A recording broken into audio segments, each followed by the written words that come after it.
From the combined crew of blindandroidusers.com and accessibleandroid.com, it's time for your favorite Android podcast. Kick back now and enjoy another fine episode from these fanboys and gals as they navigate Android from a blindness perspective. And now, here's your crew.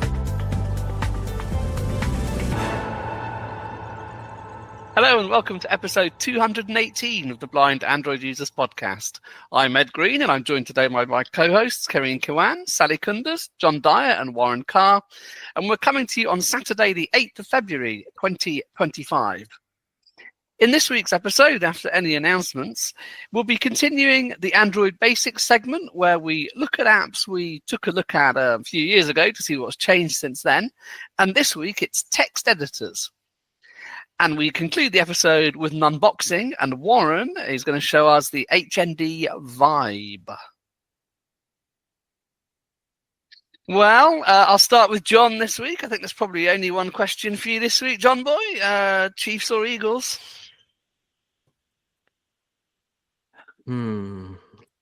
Chiefs. I hope so. I mean, it would suck to get there for the third time and lose. So, I mean, I wasn't really rooting for them until now, but now that they're here, I kind of want them to be the first to three-peat. And is this their fourth Super Bowl in a row? Final? No, it's their third in a row. I think that will be the third. Nobody has won three in a row Yeah. before. Nobody's even gotten to three in a row before. No, Well, actually, no. Sorry, I take that back. The Bills famously lost 4 in a row, but yeah. So there have been teams that have got there 3 times in a row, but there's not been anybody that has won twice and then gotten there for a third time. So they're going to try to be the first to win 3 in a row. Yeah, I wasn't sure if they'd lost the one before the first of their potential 3. You know, the Kansas Chiefs have become such a great team. I mean, when I lived in Colorado, they were like our arch enemies and all of that. And frankly, I just can't believe that the Chiefs have become this good. And I don't know, but I would like to see the Eagles win. I don't know, maybe. It is impressive what the Chiefs are doing, especially these days, because there's so much parity in the NFL and players are constantly like leaving teams and moving around. Like it used to be that if a team had a good player, they were going to be there for life, but now it's hard to keep all your good players. So it's impressive what they're doing. Yeah, and only one guy's going to shoot down Shady Brady's ill-gotten records. So Patrick Mahomes would better when he's third.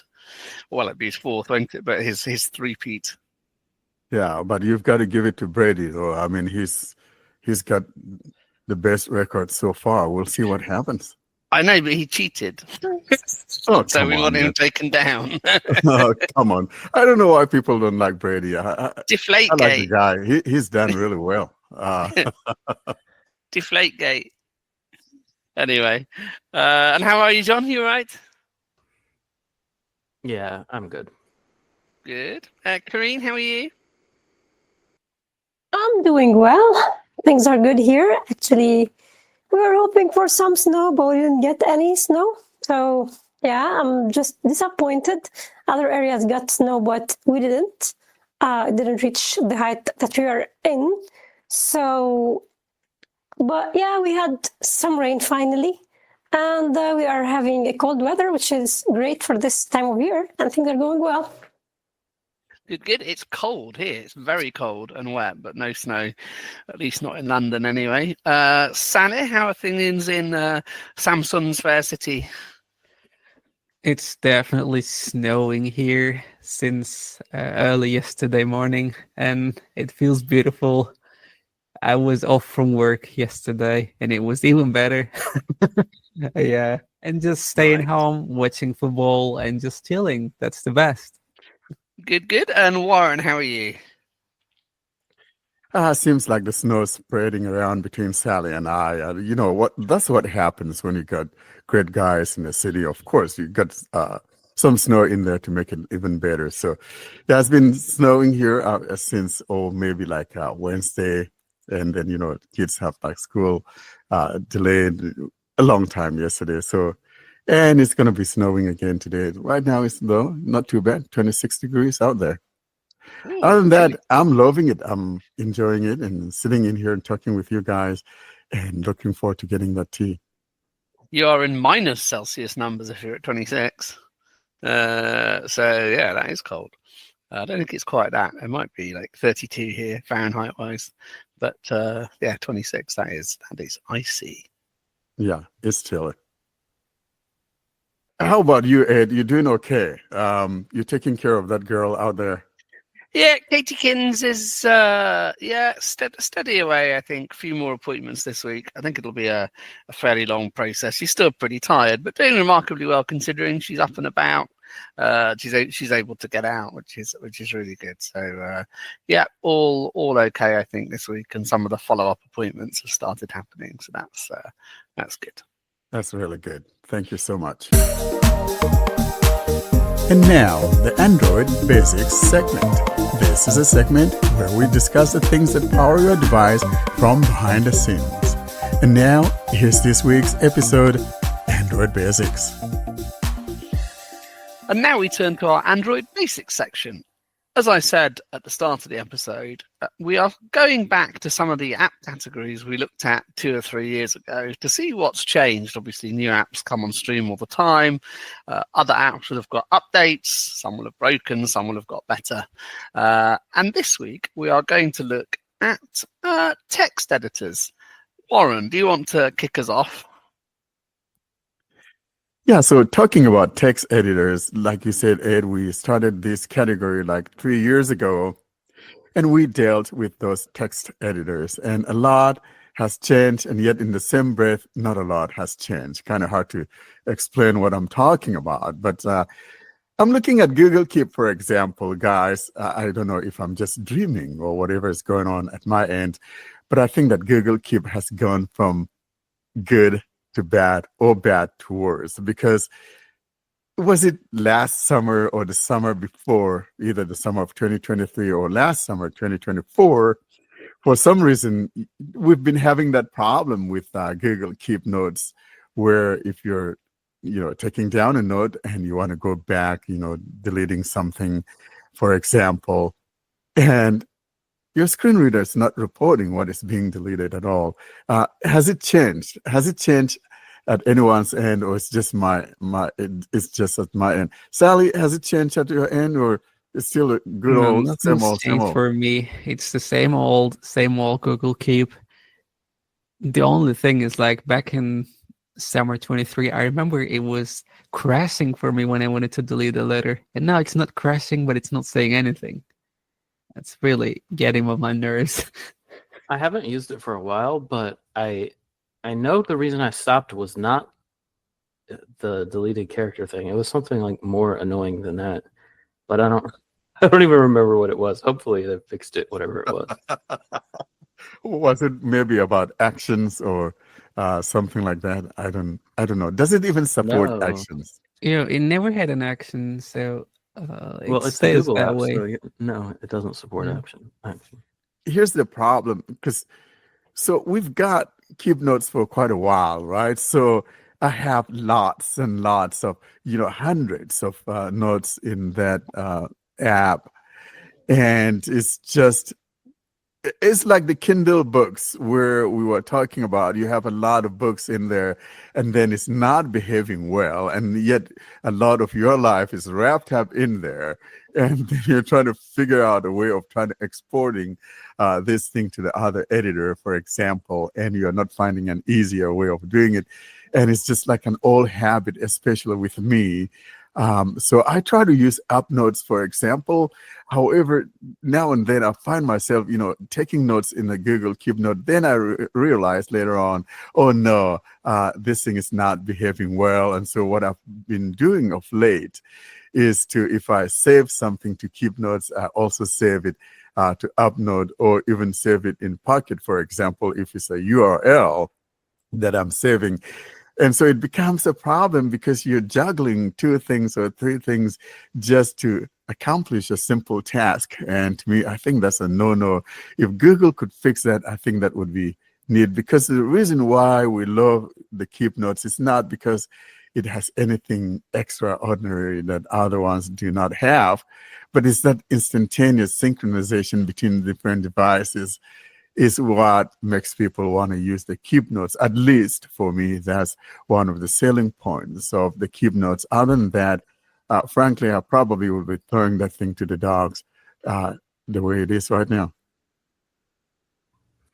Yeah, I just use an app called Simple Text Editor, and there's no syncing, there's no nothing. It's literally, in the title, Simple Text Editor. It's like an edit field that is going to behave, because in Android you never know, like with these edit fields, especially if they try to use web views for whatever reason, like it's going to be more annoying than anything else. And I just want an edit field that when I type in it, especially with the Braille keyboard, because that can be even more finicky than Gboard, like I just want it to work all the time, and I don't want any issues.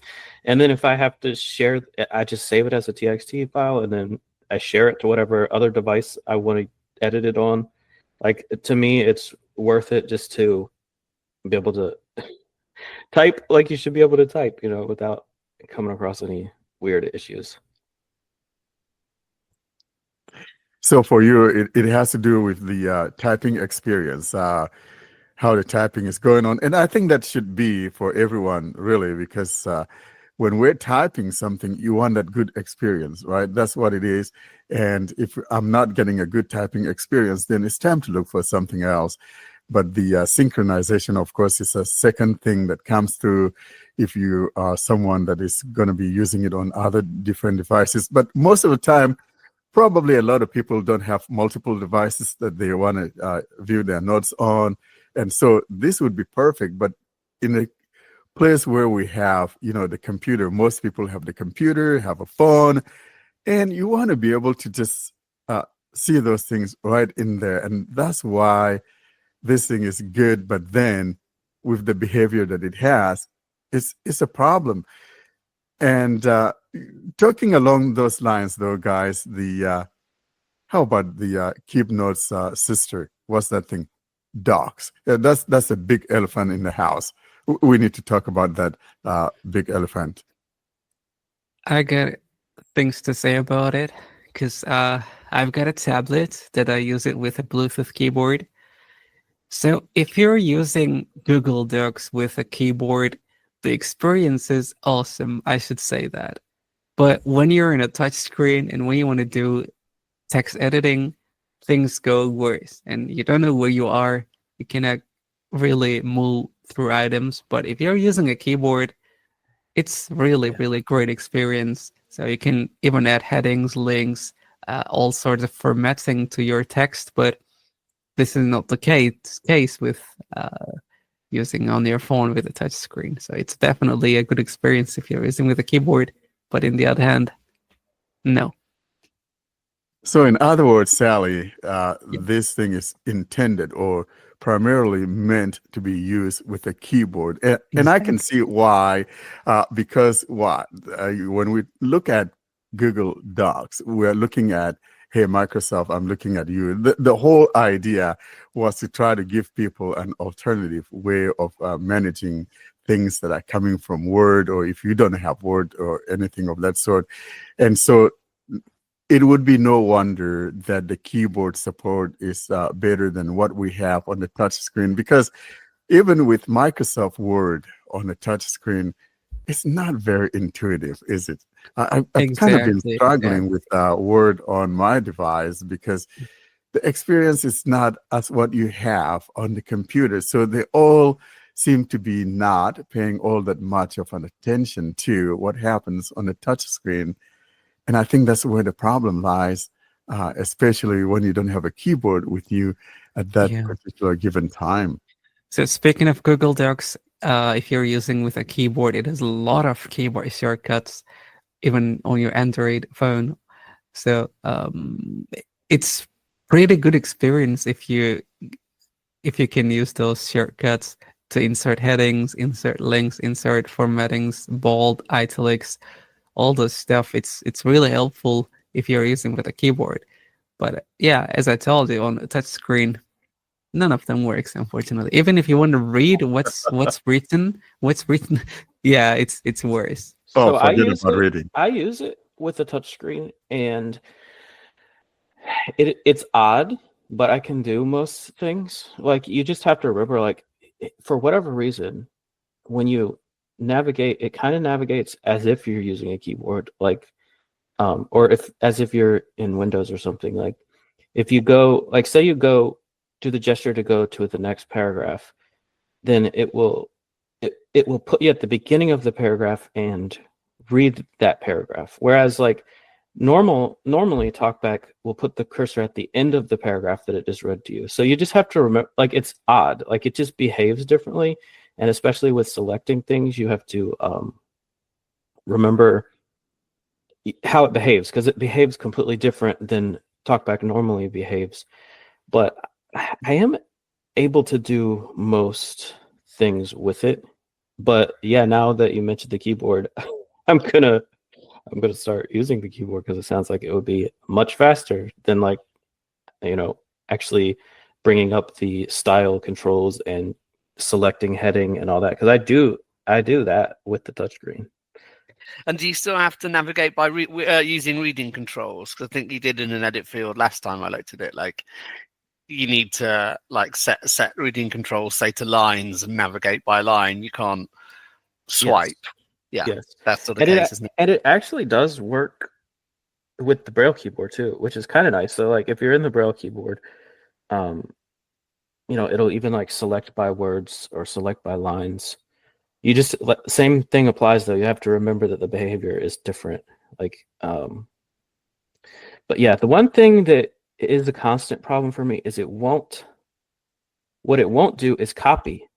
And you have to actually open the menu, go to selection controls, and then hit copy, because it won't, like, doing the copy gesture just doesn't work, even if you've selected something. So that is the big, like, glaring issue. I'm sure the keyboard shortcut works for it, or Sally would have mentioned that. But so yeah, it's definitely, although it's doable, I think with a touchscreen, it takes way longer than it should. And I think probably the reason why it's not allowing you to copy is because, unlike Keep Notes or some other editors, for example, when you open up the a note or whatever the text that you want to manage, just touching the edit field, the active edit field, the whole thing, in most cases, the whole thing is read to you. And so, for example, so if I just use word navigation, and I'm, navigating by word, and I navigate to the word blind, and I should just be able to invoke the copy to copy it. But so with Google Docs, that is not the case. It's like it says, you've got, and you've also indicated, John, either you got to read by paragraph, read by lines or whatever. Now, my question is, if I'm reading by lines or by words or whatever, would it allow me, though, to kind of just select that and then use the copy gesture? Would it work or not? No, so you can, like, you would say there's a certain paragraph you want to copy. You'd change to reading mode to paragraph. So you'd swipe down till you got to the paragraph, and then you'd turn on selection mode, and then you swipe down one more time, and it would select that paragraph. But then from there, you can't just hit copy. You have to, like, actually open the menu, go to selection control, and then hit copy. That's really bad. No? I think it is. So yeah, it's annoying. If you're using that on a keyboard, you just use the arrow keys, just like on your text editor on Windows. Just arrow keys are doing it. And if you want to select anything like Word, you just use Control and Shift. Yeah. Select the word. And then you do Control C to copy. Yeah, exactly. Control C. Yeah. Oh, nice. See, that's what I'm saying. They're all intended, or primarily, I think the focus is the keyboard, not necessarily the touch screen. But the touch screen is there because there are times that you don't have a keyboard with you, then you have to use that. But or else, the better experience would be to use that keyboard. Yeah, it's like I said, it's doable, but it's not. You're not going to want to write a whole document that way. Like when I'm getting ready to publish the podcast and I need to correct your show notes, Warren, I just go in there. If I just need to fix something real quick, I don't need a keyboard because it'll work. I'll figure it out. But guys, can you imagine a friend of mine, throwing me under the bus for the whole world to hear that I mess up in my show notes? I don't do this often. To be honest, there have been multiple occasions where I have seen something that I wanted to correct, but I'm like, I'm on my phone. I'm gonna have to correct that with Google Docs. I'll just leave it. Exactly. So that's the problem. And because, yes, you can do it, but it takes a little bit more time, right? So maybe something that would take you maybe 5 seconds or whatever. Now it probably will take you about 15 or 20 seconds to be able to do that. Just as you described earlier on, John, you got to select and then you got to go open up the menu to copy. So by the time you do that, someone using the keyboard has long been done and sitting down and drinking his tea. You see, that's where the problem comes. Yeah, and the biggest problem about that is that you have to know to do it. Like so many people, when they would just get that far and be like, "This doesn't copy," and I guess I can't do that with this app. So like, I had to like even just explore like all the options and stuff just to even figure out that I could copy text that way. And it's good we're talking about this because what would happen, like you just mentioned, someone that doesn't know that you need to go to XYZ to do this, to make it happen, now will pass this along as gospel that it doesn't work, or Android doesn't work, or this doesn't work, Android is crap. And these are some of the things that happen. And I'm glad we're talking about this because someone hearing this would know what to do next time if they're encountering such a problem. You got to go into the menu or whatever and find that copy to copy it. And does it do the, and I'm saying this because I haven't been using it for a while, to be honest. I think I quit using Docs a while now because it's just not very good, intuitive. I will say this because I'm jokingly made fun of Google saying Keep doesn't have actions. There actually are actions in Docs and they are very useful. Like if you select a word and you swipe through the actions, you can like create a link, you can edit the link, you can open the link. There's like you can add different things using actions. So it does have actions and they actually are useful.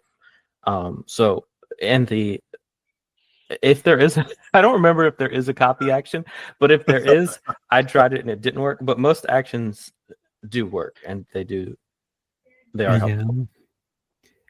Well, for Google Docs, I only use it with keyboard when I need to do a long writing.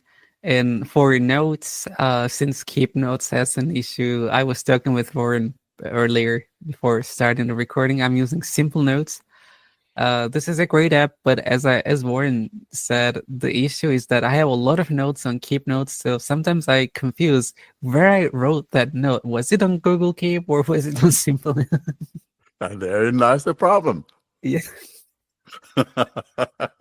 But I'm suspecting, though, back to the Docs before you finish that thought, Sally, it will still support the copy the last utterance. For example, if I bring up the talkback menu, right, John? Would it say, for example, I've selected something and or maybe read by paragraph, it will still support that? That's not app dependent. That'll always work no matter what talkback just said. You can always copy that. So Sally, finish that thing about copying or having notes in several different places, and you were kind of wondering as to where you kept that particular note. Yeah, that's the problem. Yeah, being a heavy note taker, I gave up on Google Keep, but still I have lots of notes on Google Keep. So sometimes I'm really confusing. Where was that note? And even if you want to search on Google Keep, the same behaviors there, and you don't know what's you're deleting even within the search. Oh my god, this is really too much. And on Simplenote, it's really simple as the name suggests. So I like it there. It also can synchronize between devices, and you can also write notes through your computer, and you can go back and continue on your phone. I like that one. Something I don't like about Keep Notes is, for example, when I tap on that create new note. Well, you see they have now a new floating or little button there that instead of, where we used to have like buttons at the bottom where you could tap on create text note or create whatever, now is all in one button. You tap that and you choose what you want to create. I like that. But what I don't like is when I tap on create new note, for example, instead of it placing me in the title field, it places me in the body. And so I have to move back to tap on that title because I like organizing my things. I like my notes to have titles. Here's what happens, Warren. Like, if you're locating you to type your notes and in the body area, what happens with me all the time is I forget to type the title, and when I go back, there's a note without a title. What is that? Exactly, and that's why I don't like it. I like those editors. If the note doesn't have the title, the title first. It just shows. Yeah, it shows a long text. Beginning of it shows the long text part of your note, and it's better if you have the title. But I forget. Yeah, because when you're when you're going to search for it, I want to search by title. Yeah. I don't know. That's one of the weaknesses of notes. If you don't remember to, so I've made it a habit to where I know that the active field, as soon as I tap on that create new note, the active field is the body. Then I'll move, left to the title and put in the title before I move back to that. Well, I think the reason why the body part is active, that most people would want to start writing straight away rather than what should be the title of my note. They probably have like statistics telling them that most people don't use titles, so they probably change their behavior intentionally. Warren and I, as always, we are the other guys in the outliers. game. Yeah. Yeah. Who are the outliers? But that is true because most people, I want to take a note. That's all I want to do. Who cares about the title, right? But also there's an immediacy, isn't there? Like you want to write that bit of information down now. You might put John's phone number later, but what you want immediately is the number, isn't it? So if you add a title, maybe it is something you do second. It's not like that's a good point. Yeah, it is. And then if you forget. And then later on, you don't know who the hell that phone number belongs to. You meet some little nice thing at a bar, out there like the pub that you went to. Ed, I'm not saying you're looking. You don't need to know their names. It's fine. You just ring them anyway and call them. Oh no! I don't want to call someone and say, hey, "Who is this?" You don't say, "Hey, doll. Hey, babe." Doesn't matter. Oh my! Names what if it's a man? Names are, I was going to say secondary, but not even that, tertiary. Like, names are not on the critical path in that. Frankly, because it's like someone that maybe has my number and then I don't have them and they call me and they're all peppy about it and I don't remember them. It's always embarrassing to me, What are the name for? Like, what are you going to do with it? Like, it's not. Yeah, you don't need it. Yeah, but I can see what you guys are saying, because when you get a note from someone or when you're taking a phone number from someone, you always write down the number. But for me, like, for example, if it's on a phone app, for example, I always put their name first. And then I could do the last name later on, but the name always. So I guess that kind of makes it a habit to where if I'm doing a note, I want to put in a title because I always want to associate it to the note that I'm taking. It's really interesting that we have this different outlook, but I think you guys are right. Most people don't, and they do it as a thing that you do later on, not the first thing to be done first. Well, one thing that is good about Google Keep as well is that you can add a shortcut that will take you directly to writing a note. So instead of going to this new and tapping on the text note, for example, you could just add a shortcut to the home screen, and it will just open the text note. So you'll be able to write quickly without spending time on pressing buttons. So it's great. I put it on the dock actually to be always available on the home screen, no matter the page that I'm on. So and I know the position because it's on the dock, the last item. So whenever I need to type a note quickly, I use Keep. I know it's having its accessibility troubles, but I'm too lazy to go to another one. So I'm still using Karine, it. Yeah, there's the thing. Shortcut is something great, and it all says with simple notes. And what is even better is if you're using Nova Launcher, you can assign to a gesture. So you can start it right away. Like I'm using clockwise gesture for it, and it's working perfectly. And it's just directly getting to the typing area to type the note, and that's really working fine. So just try it.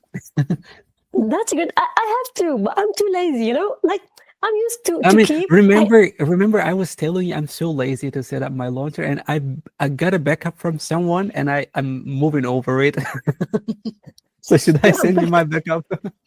Even you didn't do it yourself. Oh my God. The funny thing is that with Nova Launcher, I have it set the swipe right gesture, which is swiping right with 2 fingers. I have that set to open a web app I have installed of Google News, because I want that. It's funny because like the normal launcher behavior when you swipe right is to bring up Google's like feed thing, but I don't like that because I can't navigate it by heading. So I actually have like a web app of Google News saved, and then when I swipe right, it brings up that web app instead, and like it works perfectly how I want it to. Yeah, there are a lot of really useful things if you want to just go and try. So rather than calling Android the crap, there are lots of ways if you want to achieve something. So just guys, do it. Don't be afraid. And that's why we're evangelizing those, dwelling in the dark. We are all about preaching the good news of Android, right, Sally? Exactly. Yeah. Exactly. Yeah, but when there are shortcomings, we should talk about them, and we should state them loud and clear. And the problem with document processing and text editing, this is bad. Yeah. Actually, it's one of the weaknesses on Android. We don't have really a good word processor. Okay, John is able to use docs, but he knows already that the UI is not really good. There are troubles, there are problems. So actually, he's able to use it. For me, actually, I don't bother because I hate Google Docs. I hate the UI. I like that they have actions, but I hate that I used to. I need to use reading controls just to read the document. And actually, even document viewing is sort of broken because, before we were able to open the print view and then we could go to a specific page. Right now, we can't do it. So if you want to navigate to a page, you have to use the tedious paragraph navigation, and just go with paragraphs, go and move and move and move. So this is really not really good. So I think you can go to the menu and go to where it says go to page, though. This was available a few years ago. Maybe they removed it since maybe 4 years or 5 years ago. As far as I remember, this is no longer available. So this was one of the missions. I don't know why they did it, but this was the case. You can correct me if I'm wrong, but I don't find it. So Sally, is there a keyboard shortcut command in Docs to say go to page? Like we have there is a shortcut. I don't remember what was that. Control G or something. Yeah. Do you want me to connect the keyboard whenever I want to I knew that was coming. Yeah, that's a good point. I mean, if we wanted a keyboard, we'd be on our phone, right? I mean, we'd be on our computer.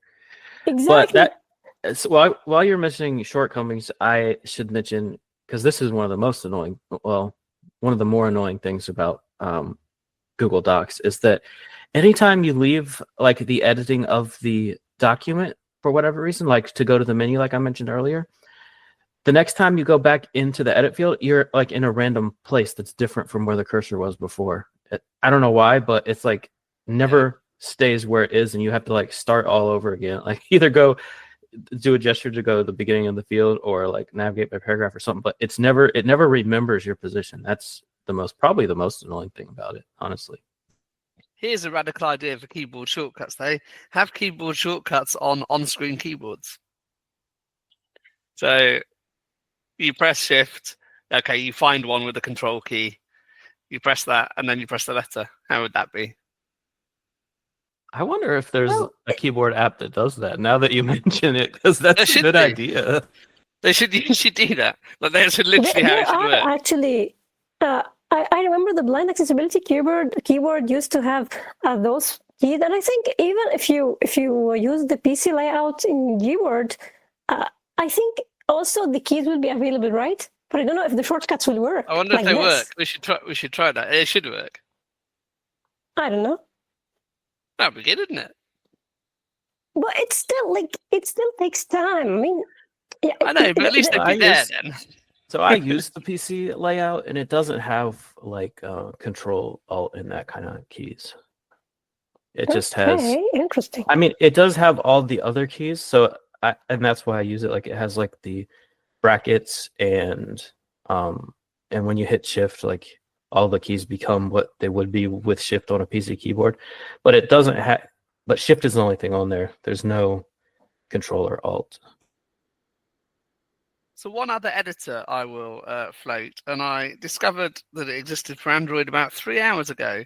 Has anyone come across Joplin? Well, about Joplin, I was talking with Corinne last week.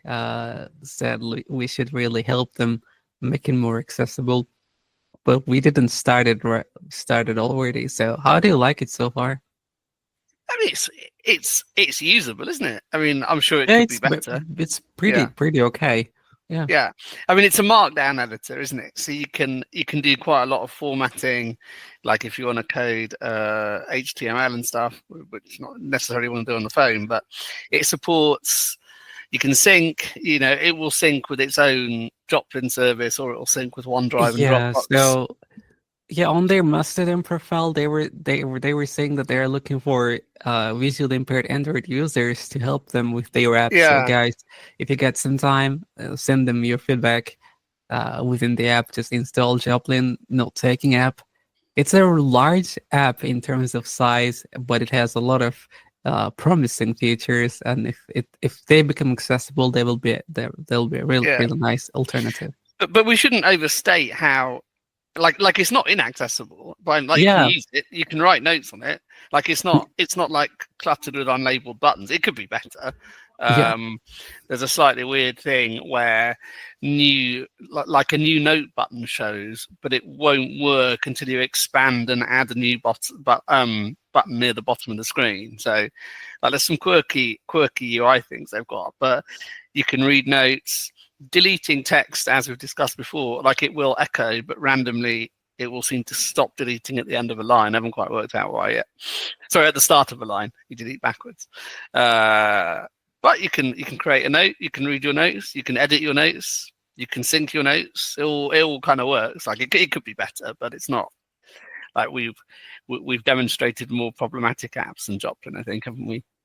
I think some of the problems that we have with some of these editors is that they're not just simple editors. They have other things in there, like, embedding pictures or videos and things like that. And it's usually this part that becomes inaccessible to us. But the basics, most cases, most of them are just straightforward and maybe just with a little quirk or two. But the main basics is oftentimes usable. So I have it. I haven't been playing with it much, to be honest, but I have too many editors, and I'm always wanting to try something new.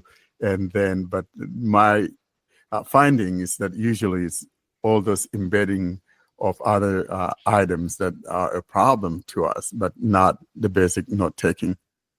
Yeah. You know what's the worst text editor on Android? Gmail. Yeah. I agree 100%. If you have I the love same, it. Exactly, It is exactly. absolutely it's not bad. stable Yes. at all. It's crazy. No. Yeah. Yeah. No. It's even better with Oh. Aquamail, isn't it, Ed? Yeah. Oh, Aquamail has there's no comparison here. I mean, I don't use Aquamail, but I use Gmail. But frankly, Gmail, they need to fix it. It's been a long-standing problem, and it amazes me that we're in 2025 and we're still talking about Gmail not being all I hate that to I hate to admit it, but when I'm using Gmail on my phone, I literally go to Simple Text Editor, type my email there, then I copy it, go back to email, paste, and Nice. send. Like I don't even bother. Like I know I'm going to spend more time trying to get it to work in Gmail. Jeez. Yeah. I love Yeah. it. Yeah. But I mean, Aquamail has its quirks. yeah, but I mean, Gmail, I mean, everybody uses Gmail, right? You would think that this is where Google would actually help us, but nah, it seems like no one cares about what happens when it comes to using the screen reader. I mean, don't misunderstand us, guys. We're not saying that it's bad or anything, but the problem is just the editing is not good. I mean, it's so, I don't know how to even put it. It's We sort bad, of are and so saying it's I bad. don't blame John for We doing it kind of in are. whatever, and bringing it over. Yeah, it's just it does weird things. Like you'll think the cursor is someplace, and you'll start typing, and then when you go to Exactly. review it, like it'll be at the end of the field or something. And Yeah. another odd thing is like when you delete characters, it doesn't say what it should say, and it just says things wrong. It's weird. Yeah. Facebook Messenger does that edit box. You're not where you should be when you type thing as well. That will put you in all sorts of random places, which is very It's annoying. crazy. It's absolutely crazy. But Hmm. yeah, so we got problems like that. Of course, if you don't mind spending time to figure it out, then you could. But I mean, you could find those little workarounds like we've mentioned earlier. But I think most people just want to pick up and go rather than spending time on trying to find a little workaround. Yeah. Well, with email, you have alternatives, but with word processor, you don't have. I tried dozens of Office suites, and nothing was really able to work as it should. So actually, email, no problem. Maybe you could use Thunderbird, you could use Aqua, you could use whatever you want, but there are a lot of alternatives. But with document processor, don't try, because at least for me, I couldn't find anything that I could rely on. I don't use it, but has anyone tried OneNote? OneNote is not too bad. However, there are problems. Like I said, a lot of these things are not primarily intended for like the touch screen. And, talking about that, OneNote, for example, if you go in and you choose a text, for example, what I noticed, and I don't remember if it was in OneNote or is it in Microsoft Word, if you choose to use a text note instead, if you move your finger up and down the screen, you hear it making this sound.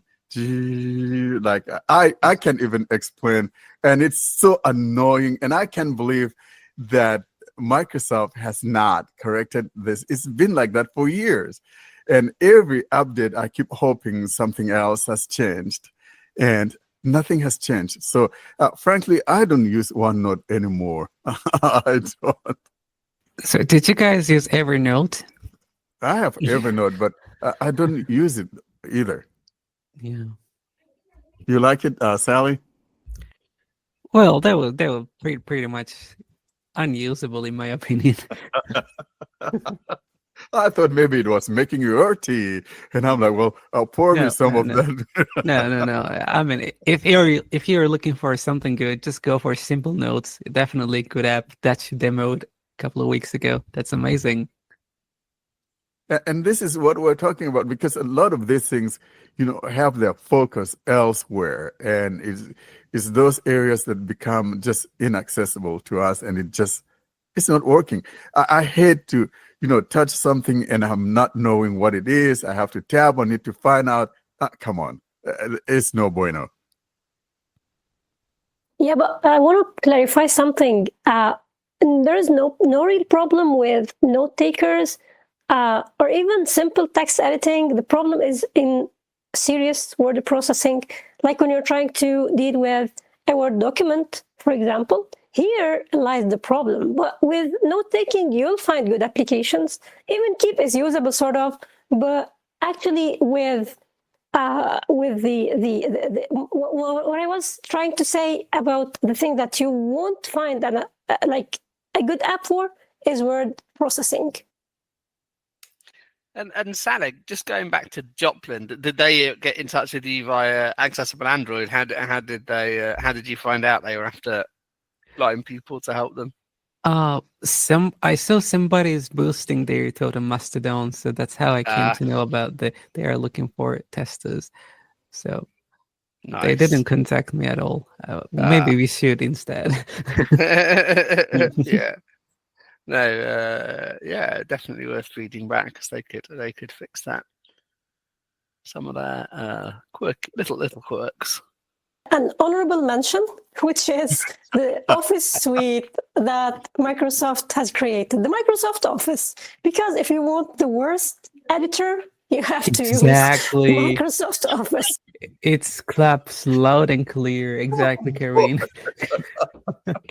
Oh boy! And now the find which used to work when you're viewing a document and you're trying to find something. It used to work. It wasn't that reliable. It used to work. Now it's completely broken. The last time I tried it, I was like about to throw my phone because I wasn't able to find what I wanted to find. It sounds more like a dishonorable mention to me.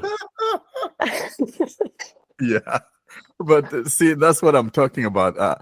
They're not paying attention to the touchscreen, and especially for those of us who are blind. And here's what bothers me, though. All of these companies have, we have the accessibility department and all of that good stuff. Yeah, sounds good on paper. But why in the world, or why in the name of Sam Hill, are you not fixing these things? Most especially those of you in the accessibility departments of these companies, I'm talking to you. You know where the pain points are. Why are we not fixing this? Warren, I want to talk about an experience that I had with Microsoft disability support. Well, a while ago, maybe a few years ago, there was a problem when you try to open a document with TalkBack. It used to crash the app completely.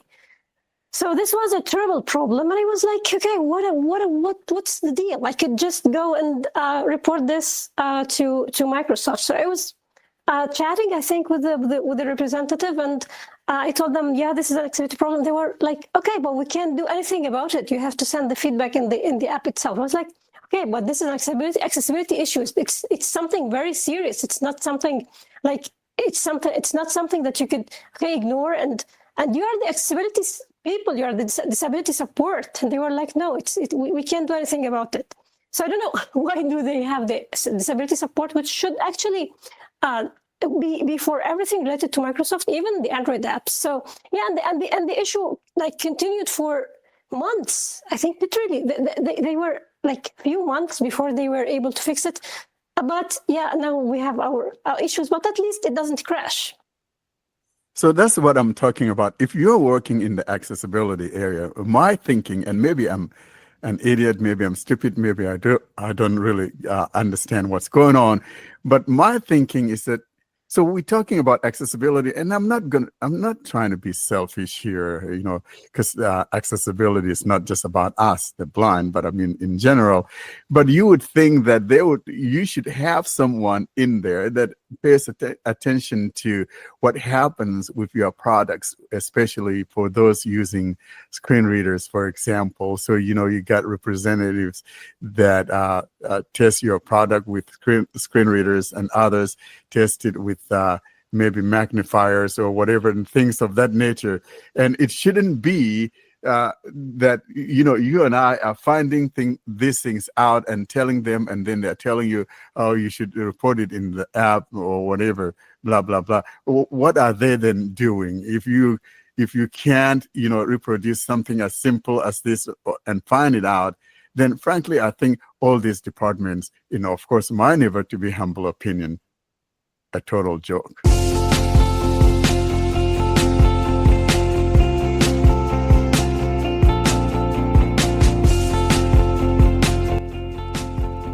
And now the unboxing segment. This is the segment dedicated to the unboxings of phones, tablets, watches, or any hardware device having to do with Android.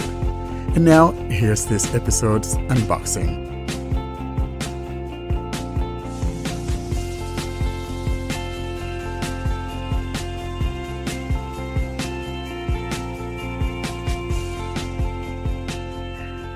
Now we move on to an unboxing, and Warren unboxes the HMD Vibe. Hi, Warren here for Blind Android Users Podcast, and today I'm unboxing a device. Now and then we unbox a mid-range or a budget-friendly device. It's not everyone that's interested in a flagship device, and so now and then we unbox such a budget-friendly or a mid-range device. Thus, today I'm unboxing a budget-friendly device in the way of the HMD Vibe. And that's from the makers of the defunct Nokia phones. They've branched to doing phones of their own, and so I got this one though, and it's on the cheap side. It's a device that sells for $150, but I think it's on sale, especially on Amazon, whereby you can get it for $80. I'm almost positive that is still the case. So I got that here. It's still sitting in the shipping box. There we go. And what I'm going to do now is to just tear that box open and let's check it out. I got a pair of scissors here. There we go.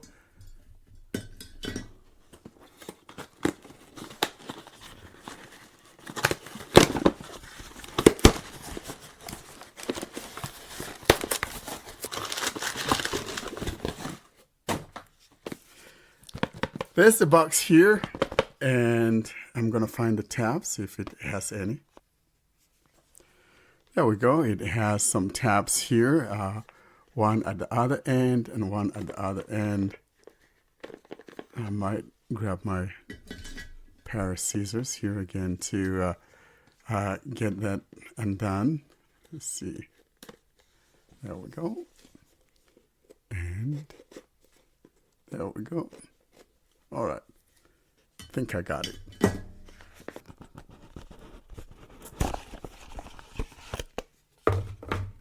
There we go. There's the phone. Put that to the side. I'm not interested in what we find in the box, but let's just go ahead and see what else is in that box. So it comes with, there's a charging cord, and it also has a brick. So you got a wall plug there. So that's what it has in the box, and all the other necessary stuff. And that's what it has, a little booklet. And it also has a SIM tool ejector. All right, there we go. I'll now go to the phone. Let's take a look, see what we got.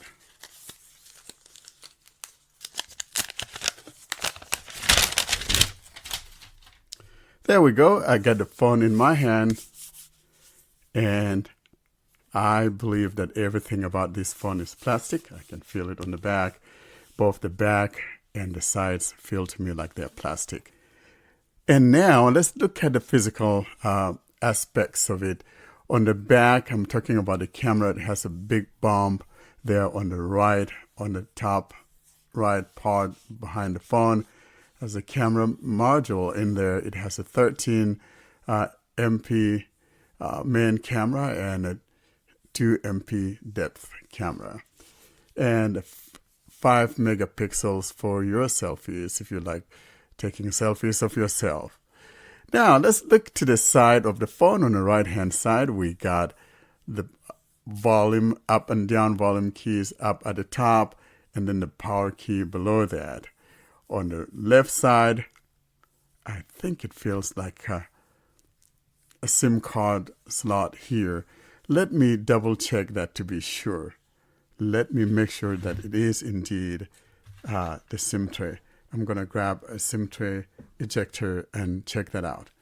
Let me grab the SIM tool ejector from the box and get it going.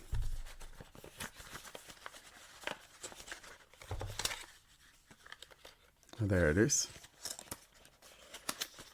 All right, let me see. There we go. Yeah, there indeed. Near the top part there on the left side, as you go up toward the top, on the left-hand side is your SIM tray right there. So it has an SD card and a nano SIM card. I'm going to push it back in. There we go.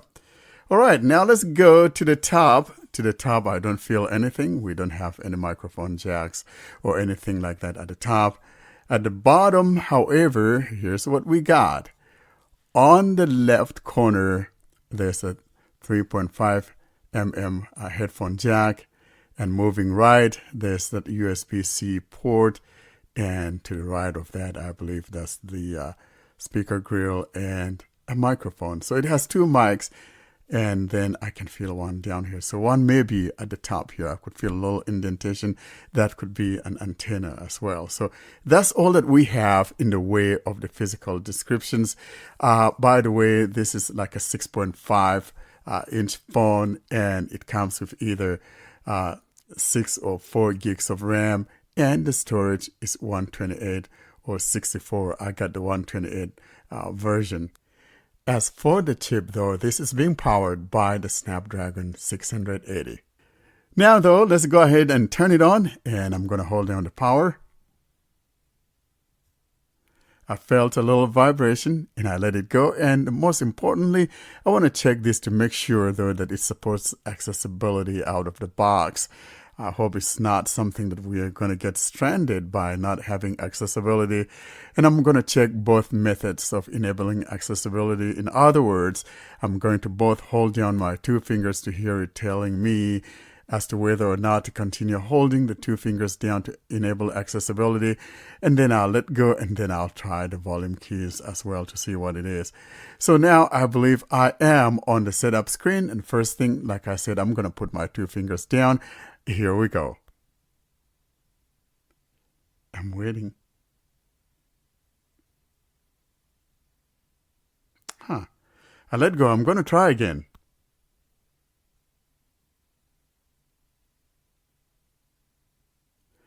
Wow. I don't think it supports a 2-finger hold down to enable the accessibility. And now I'll try the 2 volume key hold down. Feel the vibration. Now let go, try again. Release the volume key. Talkback on. Welcome to Talkback. Welcome to... So it supports the 2 volume key hold down, but not the legacy mode of holding down 2 fingers on the face of the phone. And so now I'm going to close the tutorial. Close button. Close tutorial.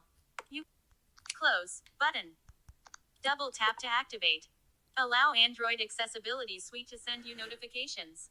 Allow, but don't allow. Setup Wizard Next. Selected. Welcome. So what I'm going to do is just go through the setup, but skip everything and just get to the home screen. I primarily want to see if it has any accessibility issues. I'm going to go into the settings and all of that, and then we'll bring this to a close. So this is both an unboxing and a quick review of the HMD Vibe. I'm going to tab on Get Started. Let's go. Setup Wizard Next. Connect to mobile network. Heading.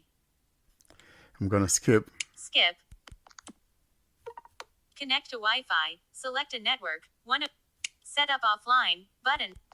Set up offline. Connecting to continue. Just a sec. Heading. GMT plus 8 hours. 0 minutes. Shanghai. Date and time. I'm in Shanghai, guys. Next. I'm just going to go next. Google services. Google services. I'm going to agree to. Accept. There we go. Let's do face unlock. No. Use your face data to skip. Pin. Set a pin. No, Pin. I'm Edit going to box. skip that too. Skip. Button. Windows set a Let's pin. skip that. Double tap to activate. Keyboard hidden. Skip screen lock. Skip anyway. Getting your phone ready. All right, I'm skipping up wizard things text. here. I'm going to scroll down and there's some agreements. Accept all. But set up wizard text. Selected. My device app. Now let's take a look at this area. My device is the app that helps you get the most out of your HMD for longer. Easy to run diagnostic tools. Direct access to in-app help chat. Access to the user community and a host of other services. I'm going to skip that. Skip. But device unlocked. Home. Assistant at a glance. And it does have proximity sensor for that matter. And so now we are on the home screen and let's see what we got. Home. Actions available. Use tap with 3 fingers to view. Let me see if I swipe down. Apps list. Oh, yeah. Wallpaper and style. Widgets. Home settings. Activate. Oh, yeah. So Double it does tap to support perform. actions. Now let's quickly take a look at the App Store. App suggestions. Search. Let's see what we got. Settings. Out of grid. Wow. Calculator. And it has vertical scrolling in the App Store, not like Samsung that has them in a vertical. And now I'm going to go home and... Oh, I don't think it's just a navigation by default. So I think it has the 3 nav. Back. Button. Home. Button. Overview. Button. All right, so it does have the navigation, 3-button navigation by default. And I'm going to go into the settings and see if it'll let me change it. It should. Home. This Button. is running Android Home. 14, by the Assistant. way. And I'm going to swipe down. Notification shape. Double tap to toggle. Double tap and hold to open. All right, let's look at what we got here in the notification or quick panel. Off. Screen record. Start. Switch. Screenshot. Nearby share. QR code scanner. Security and privacy. As you can see, Double it tap to has activate. nearby share Double tap and instead hold of to a long quick press. share. Edit order of settings. And Button. so everything Open is settings. kind of the same. Double tap to activate. So I'm going to tab on open settings there at the bottom. Settings. Search settings. Here Double we tap to are in the activate. settings. Network and internet. Connected devices. Apps. Recent apps. Notifications. Battery. 46%. Storage. 9% used 116 gigabytes free. 6. Memory. 6 gigabytes. 7 of 19. Sound and vibration. Volume. Vibration. Display. Dark theme. Font size. Brightness. 9 of 19. Wallpaper and style. Home. Lock screen. 10 of 19. Accessibility. Display. Interaction. Audio. 11 of 19. Nice. Security and privacy. App security. Device lock. Permissions. 12 of 19. Location. On 3 apps have access to location. 13 of 19. Safety and emergency. Emergency SOS. Passwords and accounts. Saved passwords. Autofill. Synced accounts.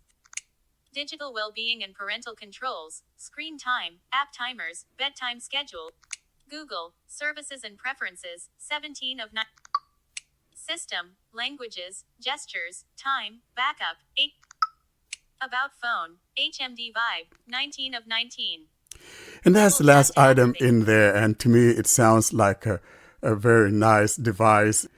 In other words, the UI is nice and clean, and it's like using a Pixel phone looking through these UI settings here. And another thing I want to take a look at, though, is Home. the camera. Home. I want to see what the camera is like. Camera. Double tap to activate. Double tap and hold to long press. Actions available. Use. Okay. What's new? Night mode 2.0. More settings panel. Skip. Out of pager.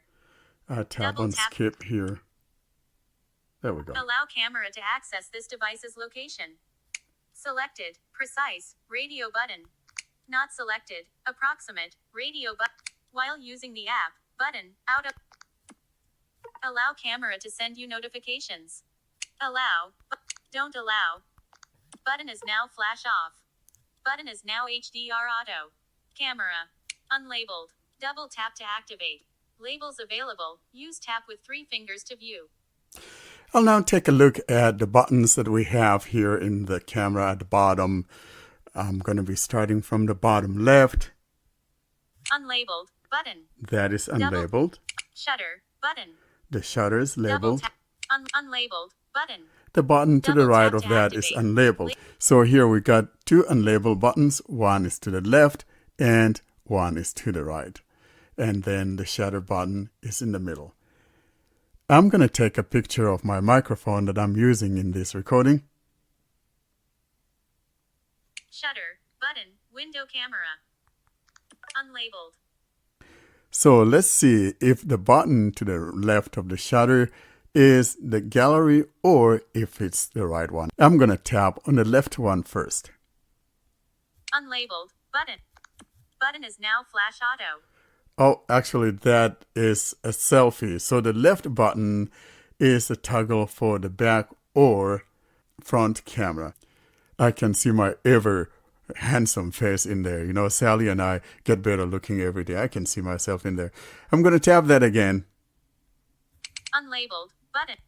Button is now flash off. There we go. So now it's showing the rear view camera.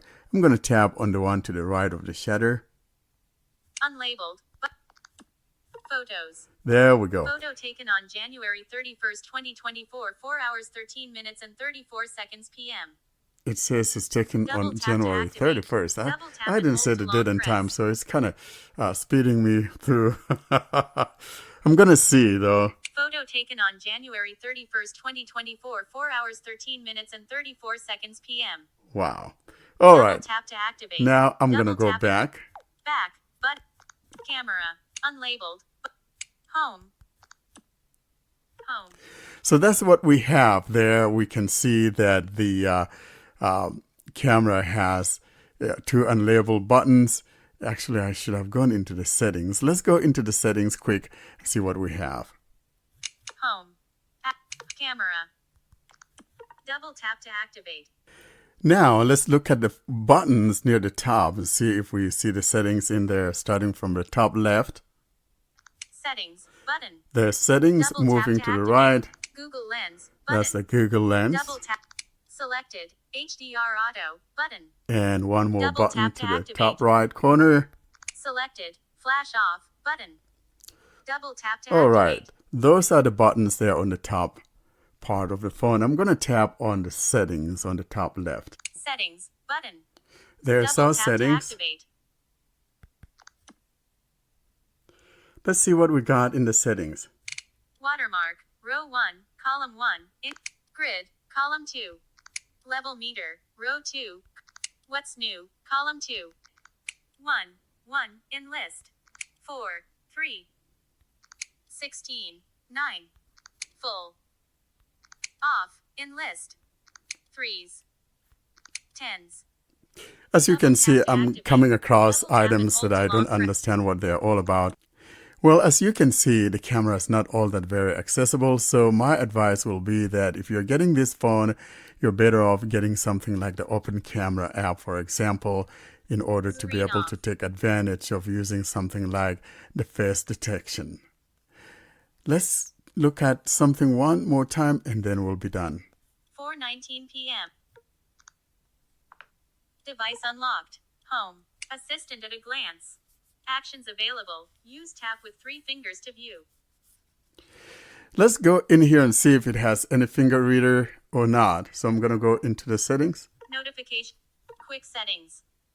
Open settings. Settings. Double tap to act. Security and privacy. App secure. Permission controller. Security and private alert. Device unlock. Set a screen lock. For added security, set a PIN, pattern, or password for this device. 3 of 15.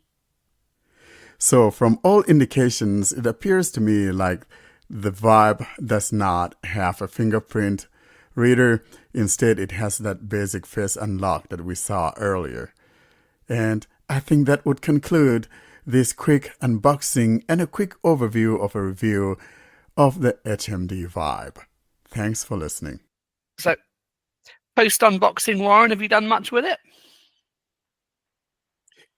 Well, I haven't done much with it, to be honest. I unboxed it, and I think it's sitting somewhere under the bed. Probably, I don't know. I probably should return it. I don't know, because I was just curious to check its accessibility and all of that. And the UI is very clean, as I indicate in my unboxing / quick review. The UI is very nice and clean, and it's like a pixel UI. So that's the one plus that thing has going for it. And it's if you're budget not all that great. I mean, we're talking about a phone that is $150, and at the time that I did the recording, Amazon had it on sale for $80. So you can't go wrong on that. I mean, it has 12 gigs of RAM. Oh no, 12 gigs. Or is it 6? I don't remember. 128 gigs. Yeah, I think it's 12 gigs of RAM, something like that. So it's 6, bro. No, it's 6. It's 6. Is it 6 or 8? 12, no way. Okay. Pixel 9 has 12 gigs of RAM. So Actually, the S25 Ultra has 12 gigs of RAM. So Yeah. HMD having 12 is like a dream. yeah, so I think it has 6 gigs of RAM. So it's not bad for an $80 phone. I mean, it's a decent phone. If you're on a budget and your finances are not there, this will be a placeholder until you're able to get something. So yeah.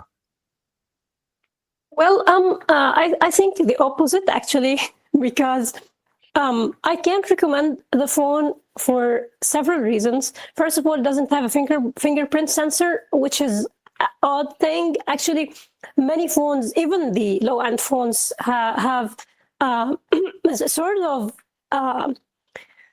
fingerprint sensors. Even if there is a fingerprint sensor that's not that good, but there are fingerprint sensors, but this one doesn't have. Actually, the processor is not bad. It should work. I don't think that people will have serious problem with the processor. Putting into consideration the price, actually, and the RAM, yeah, but also the update thing. I don't think that this thing will get any update more than what it has, actually, the Android 14, I think. So also this is a problem. And another thing is that it doesn't support any sort of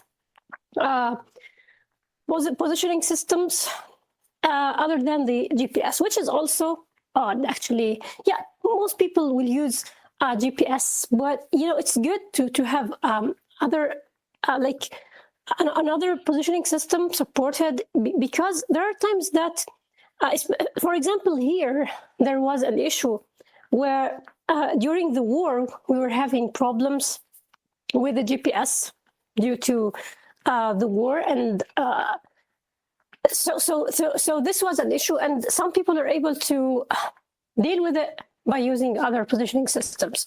So because this phone doesn't have this, maybe, okay, a blind person sometimes might not need it if the person doesn't use positioning and stuff, and they don't use it for navigation. Okay, but it's also like something that you should like consider when you are buying a phone. And another thing, Samsung is offering better alternatives. It's now for $80. Okay, I don't think that Samsung has anything that's good with for $80. But talking about the actual price or the price without the discount, you're talking about $150. You could get an A15 or A14 for that price. And actually, my mom had the A12, which has a fingerprint sensor. I think we can consider that the processor is worse, and the amount of RAM also is not the same, but it works. And it has a fingerprint sensor. It got, I think, 3 years of updates or 2, I don't remember. But now Samsung is doing better. Actually, the A16 has 6 years or 5 years of updates. So, and Samsung has, I think, a stable software usually. So even with the One UI Core, you will get something good. So for this, I think that it's better to go with Samsung or other manufacturers instead of going with the Vibe, actually, for what I mentioned. Yeah, like I said, though, it depends where the person is at and or what the money situation is. $150, a lot of people cannot afford that, but most people probably will be able to afford $80.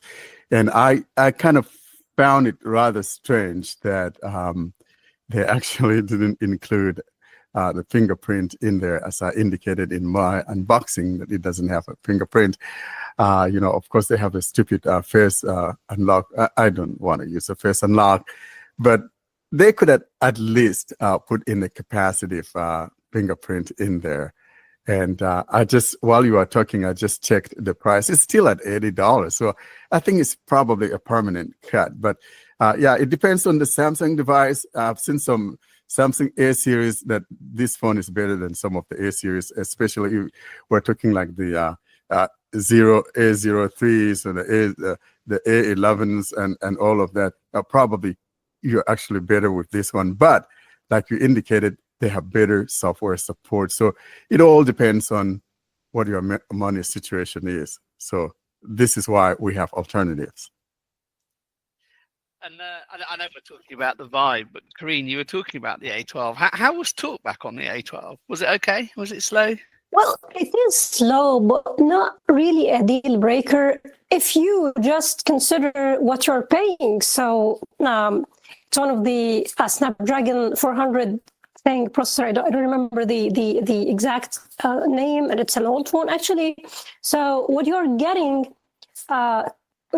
you are getting what you are paying for. So this is the thing, but it works. I mean, I sometimes do things on my mom's phone.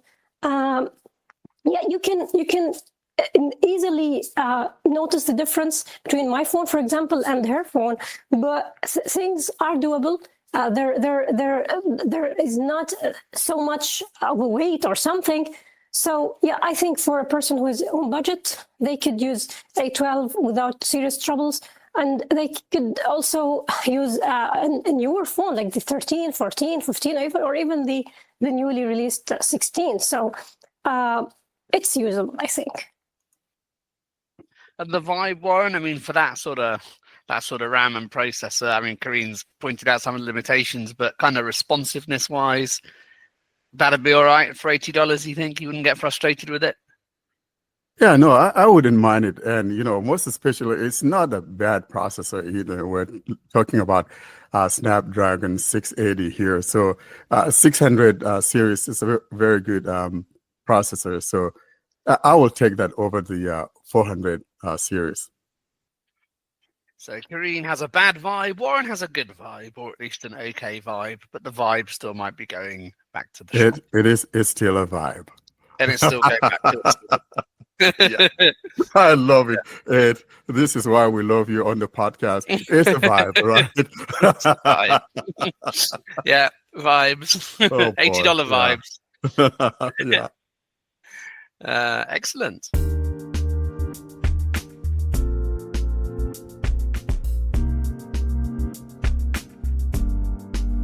All good things must end. Thus, it's curtain drawing time, bringing us to the close of this week's episode.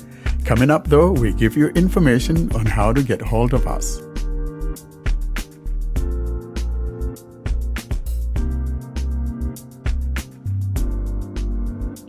Well, that concludes this week's episode. John, how can people get in touch with us? To contact us, simply send an email to contactus@blindandroidusers.com. If you'd prefer, you can leave a voicemail by calling +1 307 202 9797. You can join our mailing list by sending a blank email to blindandroidusers+subscribe@groups.io. You can join our Facebook and Telegram groups or subscribe to our YouTube channel using the links in the podcast show notes or YouTube video description. And you can find all of this information and more at our website, blindandroidusers.com. That's it for this week, folks. Say bye-bye, everybody. Bye, everyone. Thank you so much, and looking forward to seeing you guys next week. Have a great week. Thank you for listening. Bye. Goodbye, everyone. Have a great weekend. Happy Valentine's Day.